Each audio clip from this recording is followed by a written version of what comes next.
insyaallah akan digantikan oleh Al-Ustadz Ansar Bahrun dan penceramah subuh Muhammad Yusuf bin Haji Hamzul Nurin dari DDI Mangkoso, dan akan dilanjutkan. Bismillahirrahmanirrahim. Assalamualaikum warahmatullahi wabarakatuh.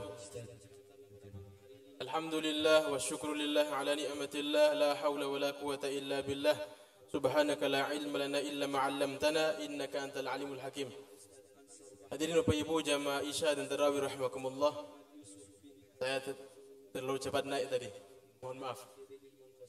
Tapi saya mohon waktu insyaallah paling lama 15 menit. Perlu kami sampaikan bahwasanya yang pertama malam hari ini paling utama kita ucap alhamdulillah, terima kasih kepada Allah Subhanahu wa taala yang ucapan alhamdulillah tadi.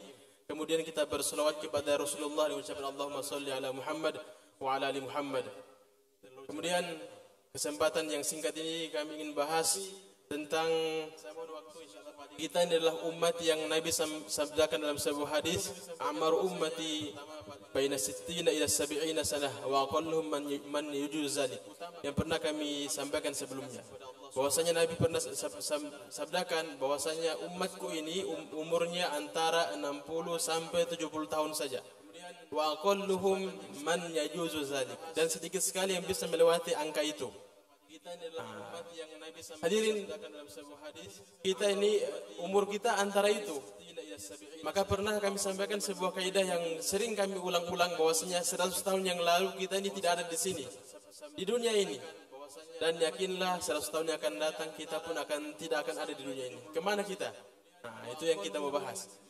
Kemudian kenapa kita umur yang pendek-pendek ini? Nabi sabdakan dalam sebuah hadis, menjadi umat yang paling pertama kali masuk ke dalam surga dibanding umat-umat yang terdahulu. Umat yang terakhir, akhir zaman, umurnya pendek-pendek dibandingkan dengan umurnya umat-umat sebelumnya, yaitu sampai ratusan tahun bahkan ribuan tahun. Akan tetapi kita ini dikatakan umat yang terbaik dan bahkan menjadi umat yang paling pertama masuk surga. Bahkan Nabi kita adalah manusia pertama dan Nabi pertama yang kelak akan masuk surganya Allah Subhanahu wa taala. Maka jawabannya sangat logis. Kenapa? Karena kita di setiap tahunnya bertemu dengan Ramadan, walaupun umur kita pendek, ya. Umur kita pendek. Setiap tahunnya kita bertemu Ramadan, dan dalam bulan Ramadan ada satu malam yang lebih baik daripada 1000 bulan. Nah, makanya saya mau tanya Bapak Ibu semua, kita ini mau lanjut ini mengikuti lomba dari Allah ini. Ini lomba dari Allah. Allah sediakan waktunya setahun sekali dan lamanya sebulan. Dan dalam satu bulan itu ada satu malam yang dikhususkan untuk siapa saja yang mendapatkan malam tersebut, maka ibadahnya dilipat gandakan seperti 1000 tahun. Ataupun kurang lebih 83 tahun. Kenapa demikian? Karena kita hubungkan dengan umat yang terakhir, kita ini umat akhir zaman, akan tetapi paling pertama masuk surga. Karena di setiap tahunnya kita mendapatkan itu bagi orang yang mendapatkannya. Maka caranya supaya bisa dapat malam tersebut, kita jaga itu 10 malam terakhir. Saya mau tanya, kita bertahan sampai selesai ya Bapak Ibu atau tidak? Mau bertahan sampai selesai atau tidak ini? Apakah 10 malam pertama dan kedua saja yang ramai, kemudian 10 malam terakhir sepi? Dan ini fenomena terus terjadi di setiap tahunnya karena kurangnya kesadaran kita. Kalau kita ikut lomba dalam sebuah perlombaan di dunia ini, biasanya kalau sudah mendekati garis finish, kita ini pasti semangat. Akan tetapi bedanya kita ini kalau untuk lomba akhirat, ya, menuju yang jadi juri adalah Allah, kita ini kurang semangat kalau mau finishnya. Giliran sudah mau finish 10 hari terakhir itu ibaratnya tinggal 10 meter lagi kita ini sudah masuk garis finish. Dan pahala hadiah utamanya dijanjikan oleh Allah yaitu la'allakum tattaqun. Kita akan mendapatkan gelar takwa. Kenapa takwa ini dijadikan sebagai gelar, dijadikan sebagai motivasi oleh Allah Subhanahu wa taala untuk kita? Karena Allah berjanji, "Wa may yattaqillaha yaj'al lahu makhraja."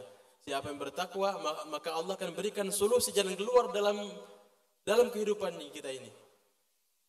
Wa may yattaqillaha yaj'al lahu min amrihi yusra. Bahkan Allah berjanji kalau siapa yang bertakwa, barang siapa yang bertakwa, Allah akan mudahkan semua urusannya. Nah, ini kita ini kan dalam hidup ini pasti banyak masalah, banyak problem. Maka jawabannya adalah takwa itu sendiri.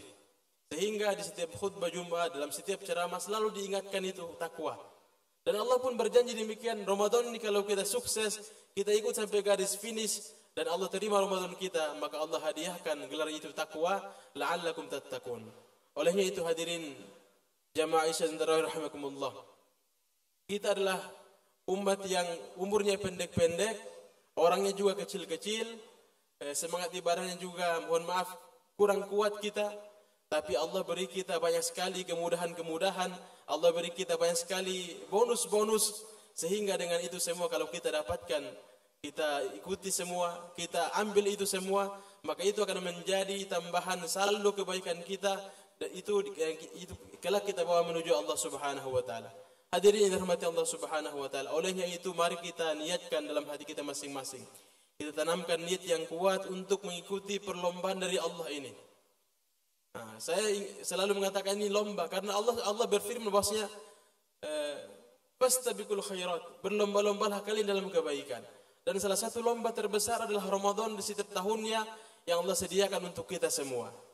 Maka kita tanamkan lagi niat yang kuat dalam hati kita untuk kita ikuti perlombaan ini sampai akhir Ramadan. Sampai puncaknya adalah malam takbiran. Itu baru kita berhenti tarawih kita. Berhenti kita bukan berhenti, mohon maaf. Kita finishnya, garis finishnya. Dan itu kalau kita istiqomah, insyaallah mudah-mudahan setelah itu di luar Ramadan kita bisa continue lagi, kita bisa membiasakan kebiasaan-kebiasaan tadi kita bawa ke 11 bulan yang mendatang.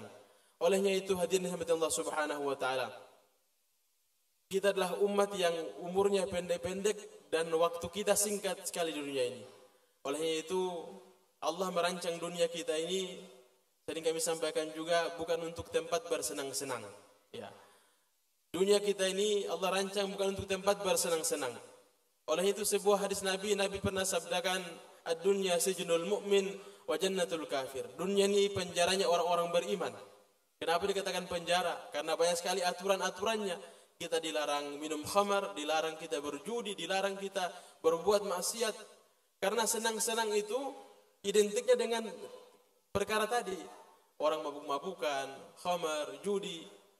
Dan yakinlah, Allah siapkan kesenangan yang abadi yang sungguhnya itu di surga. Makanya di surga itu ada sungai khamar. Ada sungainya. Jadi kalau kita di dunia cuma minum 1 botol, 2 botol sudah mabuk, hilang akal kita. Di surga dengan sungai-sungainya. Masya Allah. Jadi hadirin rahmat Allah Subhanahu wa taala.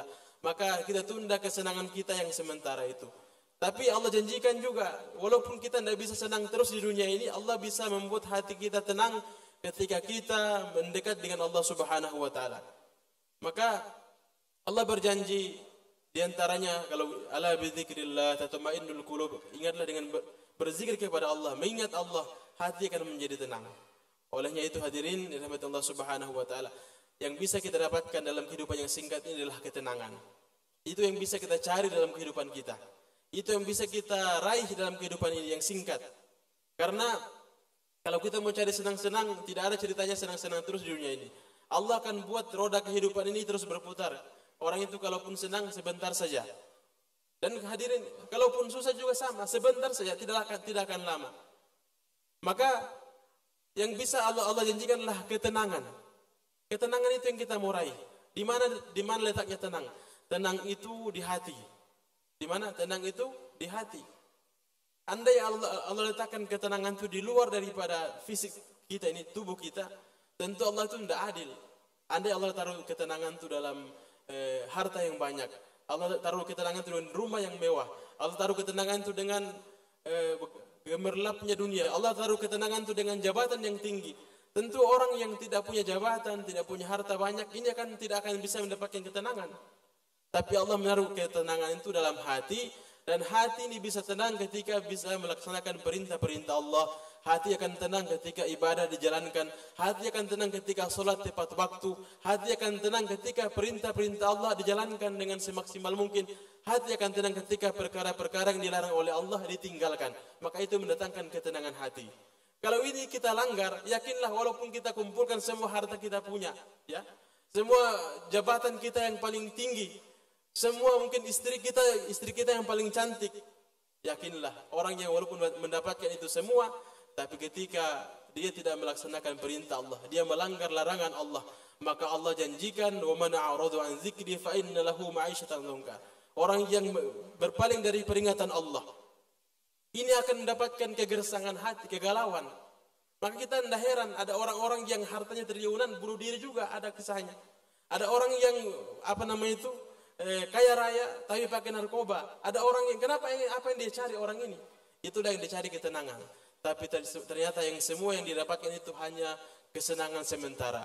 Dia pakai narkoba, kemudian kesenangan yang didapatkan ketika narkoba itu bereaksi, dia dapatkan saat itu. Ketika hilang daripada dosisnya, hilang daripada narkobanya, dia galau lagi, susah lagi. Dipakai lagi, susah lagi. Setelah hilang, susah lagi. Tapi Allah janjikan kalau kita dekat dengan Allah, kita jaga solat kita jaga puasa kita dengan baik, kita jaga zikir kita jaga ibadah kita dengan baik, Allah akan membuat hati kita tenang. Kalau kita tinggalkan larangan-larangan Allah, kita tinggalkan perkara-perkara yang Allah haramkan, maka Allah janjikan ketenangan dalam diri kita. Itulah yang Allah janjikan. Karena begini, harta yang banyak, uang yang banyak itu hanya bisa membeli makanan enak, tapi tidak bisa membeli enaknya makan.